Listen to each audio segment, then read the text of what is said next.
नेपाल वह देश जो पिछले कुछ दिनों से हिंसक आंदोलन, राजनीतिक उथल-पुथल और भय के साए में जी रहा था। सड़कों पर युवा प्रदर्शन कर रहे थे, कई जान गईं। सत्ता पक्ष और सेना आमने-सामने थे और लोकतंत्र पर संकट के बादल छा गए थे। लेकिन इसी अराजकता के बीच एक नया नेतृत्व उभर कर सामने आया है, जिसने न सिर्फ इतिहास रचा बल्कि लोकतंत्र को नई सांस दी है। 73 वर्षीय सुशीला कार्की आज नेपाल की आंतरिक सरकार की प्रमुख नियुक्ति हुई है। यह वही महिला है जिन्हें कभी भ्रष्टाचार के खिलाफ कठोर फैसले देने पर महाभियोग लाकर पद से निलंबित कर दिया गया था। लेकिन आज उसी व्यवस्था के पतन के बाद देश ने उन्हें नेतृत्व सौंपा है। यह समय का चक्र है, न्याय की जीत है और लोकतंत्र की नई शुरुआत है। 3 दिन तक हिंसक आंदोलन चला। राष्ट्रपति भवन में विशेष बैठक हुई। सेना प्रमुख, सुप्रीम कोर्ट, सांसद और संविधान विशेषज्ञ से सलाह लेकर निर्णय लिया गया। आखिरकार सहमति बनी। सुशीला कार्की ही वह चेहरा है जो संकट की घड़ी में देश को स्थिरता दे सकता है। शपथ ग्रहण कल शाम 7 बजे राष्ट्रपति भवन में हुआ। उनके साथ आंदोलन का नेतृत्व कर रही हामी नेपाल एनजीओ के सदस्य भी मौजूद रहे।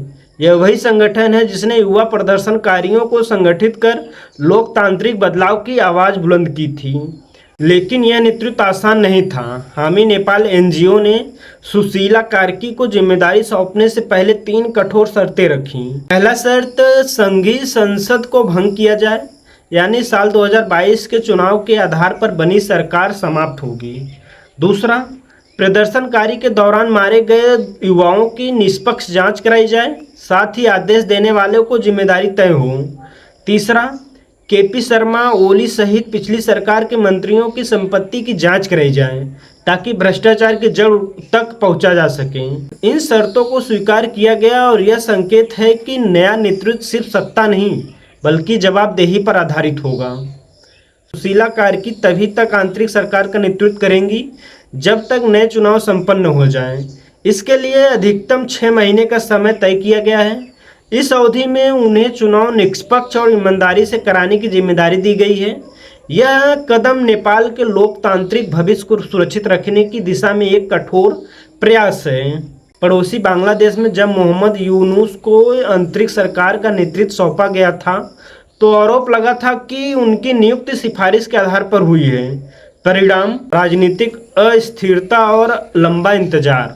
नेपाल ने यह सब देखकर सुशीला कार्की जैसे ईमानदार और लोकप्रिय चेहरे को चुना है ताकि लोकतांत्रिक प्रक्रिया समय समय पर पूरी हो सके और देश स्थिरता की ओर बढ़ सके।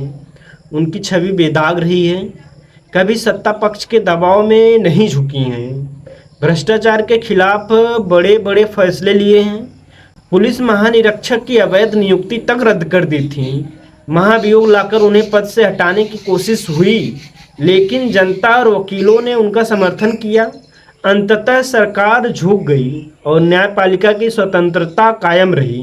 यही साहस आज उन्हें नेतृत्व के लिए सबसे उपयुक्त बनाता है। उनका सफ़र शिक्षा से न्यायपालिका तक। उनका करियर एक स्कूल टीचर से शुरू हुआ। बनारस हिंदू विश्वविद्यालय से राजनीतिक विज्ञान में मास्टर की डिग्री ली। 2006 में संविधान निर्माण समिति का हिस्सा बनी।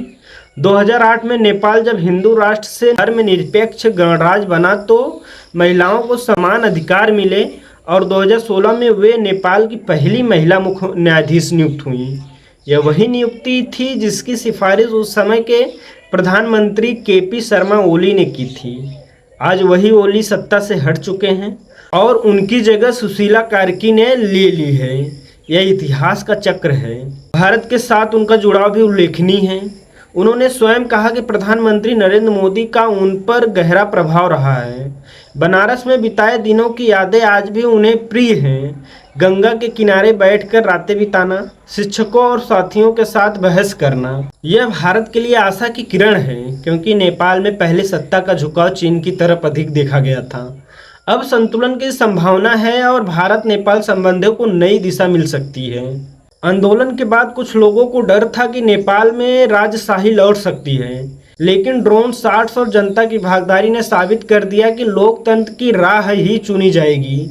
युवाओं ने लोकतांत्रिक भविष्य को सुरक्षित रखने का संकल्प लिया और यही नेपाल के लिए सबसे बड़ी जीत है। आज का दिन नेपाल के लोकतांत्रिक इतिहास में मील का पत्थर है। यह बदलाव सिर्फ सत्ता परिवर्तन नहीं, ये जनता की ताकत, युवाओं के नेतृत्व और न्याय की जीत है। 73 वर्ष की एक महिला ने साबित कर दिया कि उम्र नहीं, इरादा और चरित्र नेतृत्व तय करते हैं। संसद भंग होगी, भ्रष्टाचार की जांच होगी, चुनाव समय पर कराए जाएंगे और लोकतंत्र मजबूत होगा। अब यह देखना है कि आने वाले 6 महीने नेपाल को किस दिशा में लेके जाते हैं।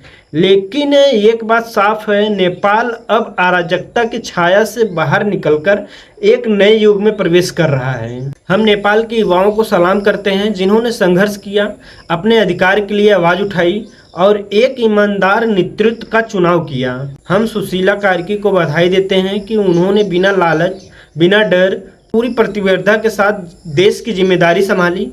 यह कहानी हर उस नागरिक के लिए प्रेरणा है जो न्याय, समानता और लोकतंत्र में विश्वास रखता है। नेपाल का यह बदलाव क्षेत्रीय राजनीतिक में नई उम्मीद लेकर आया है और यह संदेश देता है कि सच्चाई, साहस और जनता का समर्थन किसी भी संकट से बड़ी ताकत है। जय हिंद।